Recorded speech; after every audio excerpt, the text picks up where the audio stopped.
On this edition of Lexington Now, Legacy Business Park, the Freedom Train, safety at every step, and staying safe in the heat.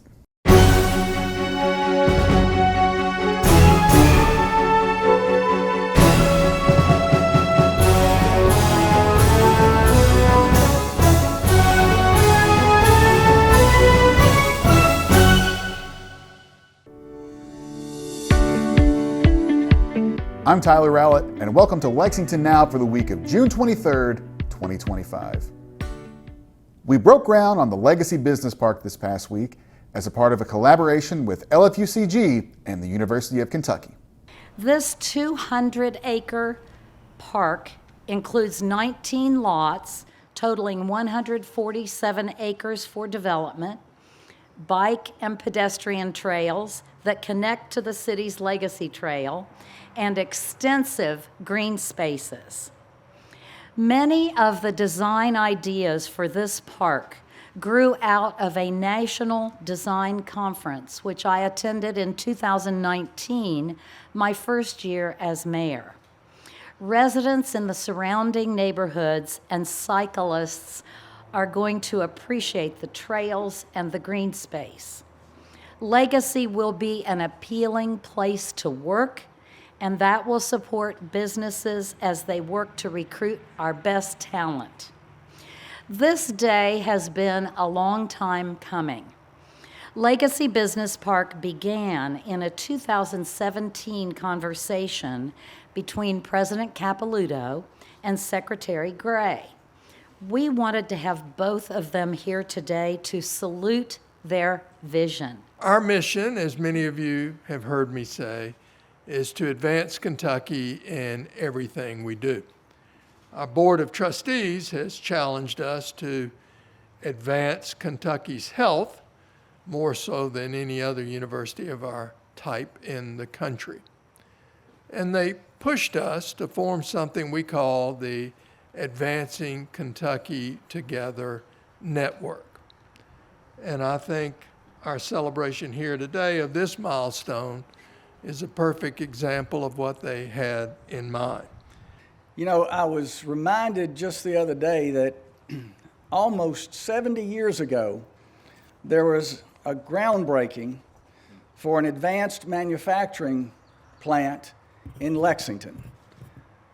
Almost 70 years ago was when IBM broke ground for a new plant to build electric typewriters, if you can remember what they were. You know, what we've learned is that nothing lasts forever, even though we think it might. No market is forever. And it seems that over time, we may have forgotten some of that, frankly, in Lexington. And that jobs in industry, manufacturing jobs, are still incredibly important to many people. They bring purpose and meaning. You know, there is nobility in turning a wrench.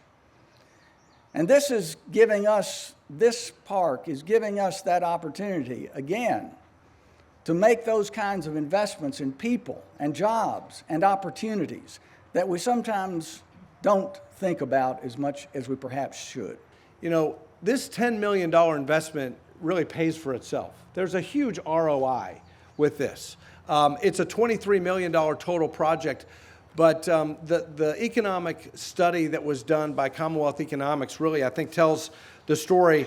Once everything is completed, 1,700 new jobs here for the citizens of Fayette County and the surrounding counties, almost $100 million annual payroll, $6.8 million in local tax revenues annually, $4.1 million in state tax revenues annually. That doesn't count the federal tax roll-off from this. So a $10 million taxpayer investment here resulting in the spin-off of economic activity, that pays for itself in just 1 year, easily. Kentucky Utilities has been a long-time supporter of economic development in Kentucky through strategic partnerships like we're witnessing today. We are thrilled by the chance to invest in this project through our Opportunity Kentucky grant program to support the development of this park and further contribute to Lexington's economic success. 3, 2, 1.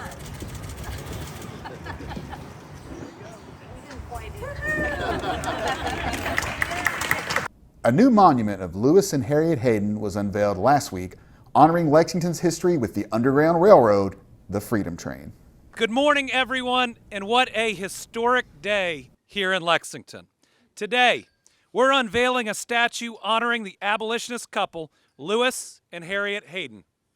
It's fitting that we're unveiling this statue on Juneteenth, a day when we stand united in acknowledging our past and our nation's greatest injustice. A day where we honor the collective courage of African Americans who've paved the way for real, meaningful change.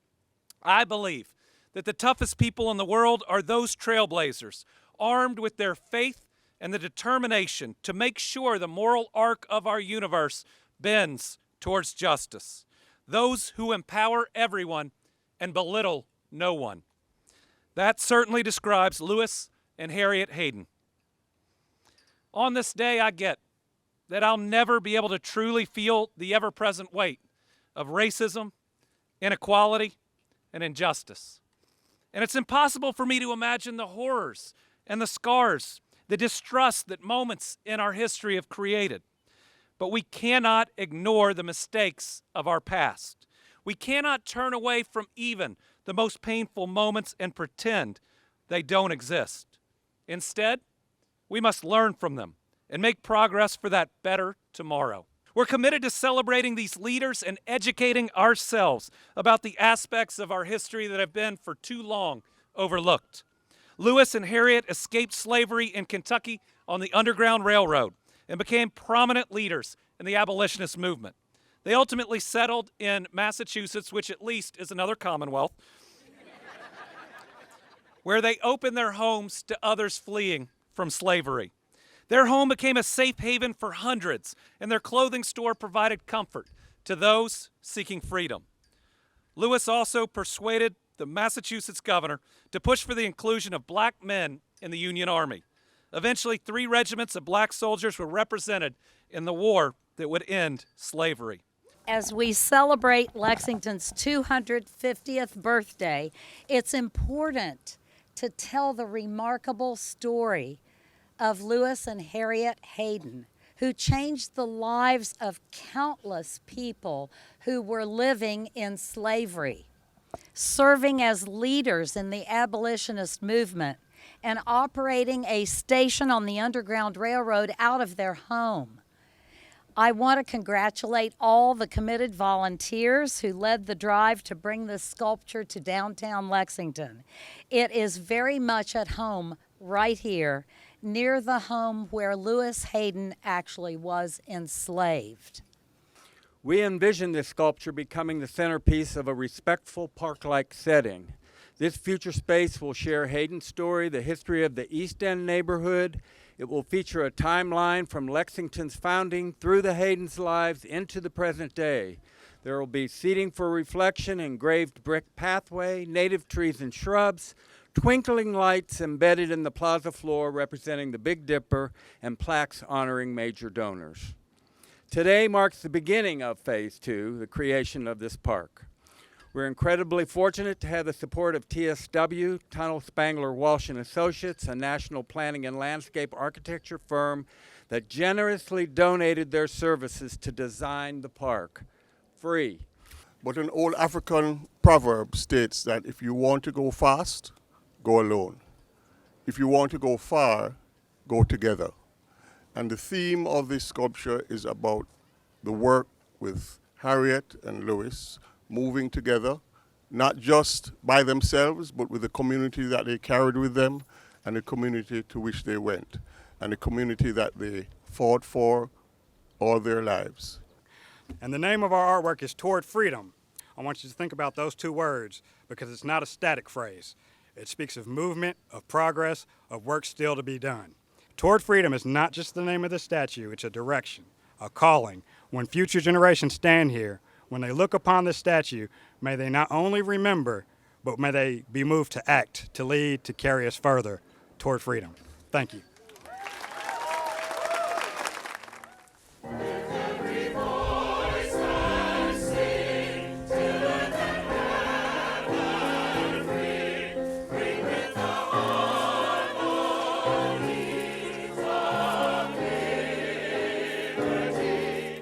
Safety at every step after this.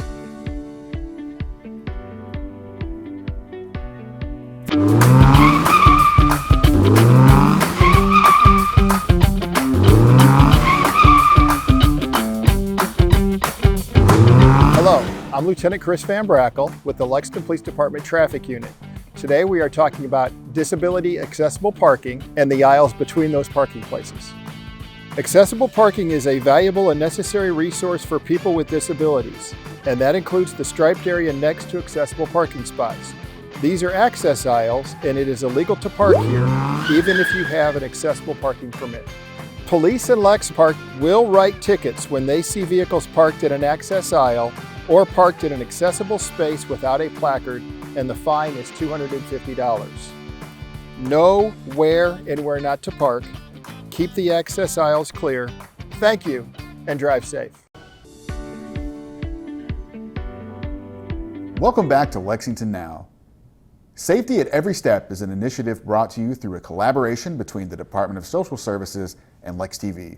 Here's Stephanie Theakston with more details.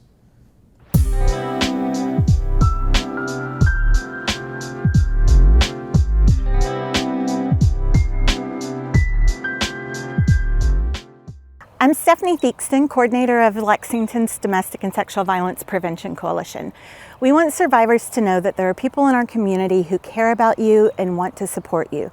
So we're talking to people that you might meet along your way on your path to safety. And today we're here at Greenhouse 17 to hear about services they provide for survivors. So the services that we provide at Greenhouse 17 are sort of a myriad. Whatever survivors might need to leave a home of violence and a relationship of violence. And that often is an 800 crisis line where people can just call and talk to us and come up with a plan or a safety plan. A lot of folks think of us, I think, as emergency shelter. So if you have no other location to go to and it's not safe in your home, then we have a 42-bed shelter that serves the Bluegrass region, the 17 counties. We do court advocacy, so all courts in our 17 counties, we help folks with protective orders. We have a visitation and exchange program in 3 locations so that if folks are not safe exchanging children or they need someone to monitor, perhaps a parent that is that we're worried about the safety of the children, we offer that service. It's just kind of a mix of things. We do some housing, we do some financial services and budget planning because it's a financial hardship for many people to leave abusive situations. So truly, I think we kind of plan our programming dependent on what that survivor might need. One of the things that I mentioned, though, a second ago was talking about emergency shelter. And I do think it's always really important for folks that are working with survivors and even our own agency. We know that we have 42 beds for folks in this whole region. And we also know it's such a hardship for people to come to shelter. They have to let go of, perhaps where their kids go to school and their housing and their supportive communities because they might be coming from Estill County or Powell County. And so if we can do things to keep people safe in their home with protective orders, security systems, lock changes, we really maybe get them to friends or family. We really try to do all other options before coming to shelter. The best way for folks to reach out to us is to call our 24/7 crisis line, which is 1-800-544-2022. We also have a social media presence, and we also have a website, greenhouse17.org, and we have an Instagram and a Facebook account. And you can message us through those things because sometimes calling can be difficult, but our preference definitely is through the crisis line. And the one other piece that I want folks to know is they don't have to be, I think a lot of people think they have to be at shelter or have met us to participate in program. We also do offer an array of support groups and Zoom support groups that make it a little easier for people to attend, and they can get on our website also to get more information on those. I think the one message that I would like to give survivors that you are believed, that this is a community that cares, that we are open 24/7 to you, that we will help navigate whatever obstacles that you may have. So don't be afraid to call, even if it's just that first call while you're gathering resources. We can just begin to start that journey because you and your family matter. With heat indexes reaching above 95 degrees this week, Lexington has activated Phase 1 of their extreme heat plan. With these temperatures, we want to remind you to take care of yourself, check on your neighbors, and we can't forget our four-legged friends. Here are some tips to keep your pets safe during the heat.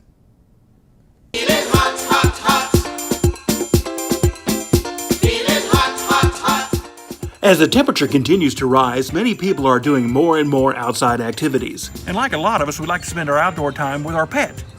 But we as humans take all kinds of precautions. Hat, sunglasses, sunscreen, a bottle of water. We sometimes forget about our four-legged friends like Max here, who are wearing a fur coat 24/7. To get some tips on how to help your pet beat the heat, I stopped by the Shaybell Veterinary Hospital for some advice. The time that we see the most heat strokes is now, and so you would think June, July, August, but when dogs aren't acclimated to the weather and the weather changes, that's when we start seeing heat strokes. So April, May, I typically see more than the hottest months, which is kind of surprising. And so make sure fresh water is available. Don't keep them out, if it's over 70 or 80, limited exposure. If you have a very active dog, kind of limit their activity in the heat of the day. Brachycephalic dogs, so dogs with squish nose, Bostons, pugs, boxers, they don't handle the heat well, and so I wouldn't take them to the dog park or running or any outdoor activity and from 10 in the morning till 5 at night on hot days, because they just can't tolerate the heat. In the heat of the day, keeping them on the grass is better than the hot concrete. Some dogs shouldn't be walked in the heat of the day just because it burns their pads, and so definitely stay off the black asphalt. Sometimes concrete is not terribly as hot as black because it doesn't track the heat, but grass is going to be better for sure. The big thing to watch for is excessive panting is kind of a first sign. So if they can't get comfortable and they're trying to lay down and kicking their feet out and panting a whole lot, they're restless because they're getting overheated.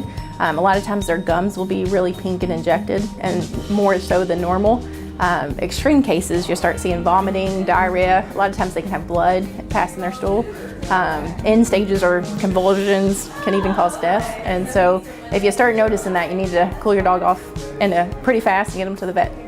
And if your pet's like Joey here, who likes to take long summer drives with his head out the window, you gotta make a plan to make sure your pet spends no time in an unattended hot car. The hot weather becomes crucial time for animal welfare. What you want to make sure you always have handy is extra water for your dogs and cats. If you keep your dogs and cats outside, you want to definitely have an area constructed where they have adequate shade. And it's essential in this time of season not to leave your dogs or cats locked in hot vehicles. A lot of people just want to spend as much time with their beloved pets as possible, so they want to take them on errands with them, which we totally understand. But sometimes you do need to leave your pets at home or with trusted friends and family, because they can overheat really quickly in vehicles, and it is something that we do respond to. So we can potentially go out if your dog is in your car unattended. If you absolutely have to take your dog or cat with you in the car, make sure you have visible food and water present for them. It's not uncommon for us to do a temperature reading inside of a car and it to be above 100 degrees. So it can be extremely hot in there. That's why animals can get into stress a lot hotter, and especially a lot of small breeds that have more breathing issues can get hotter and into stress a lot quicker. So it is something we see very common. So it is important to just leave your pets at home if you can, but if not, always have that food and water available. Every call that we respond to is situational. We do respond to every single complaint that we get, anything animal related, but especially when it's animal welfare concerns. And it just depends on a lot of different factors, how much history we have with that particular person, what condition their animal is, how bad distress they're in. If it's something that can be fixed through education, we always want to do that. But if it's something that's beyond the point of education, then we do have every right on a cruelty case to issue a charge and seize the animal if we have to do that. But we prefer to work with the public and educate them to try to make sure that if it's a pet that they love, that they keep it home but in compliance. We rely 100% on the community to call us and tell us whenever they see an animal in distress, in danger, trapped, or possibly being abused. So please call us at 859-255-9033. That's where you'll get to our dispatcher, and we do have an animal control officer working 24/7. You can always visit our website for information, which is www.lfacc.org, or go on our Facebook page, but those are not for emergencies. If you have an emergency with an animal in distress, you should always call us. We have some live coverage coming your way this week on Lex TV and streaming online. And remember, you can also find the most up-to-date information on all non-televised city business at lexingtonky.gov. Here's this week's meeting coverage.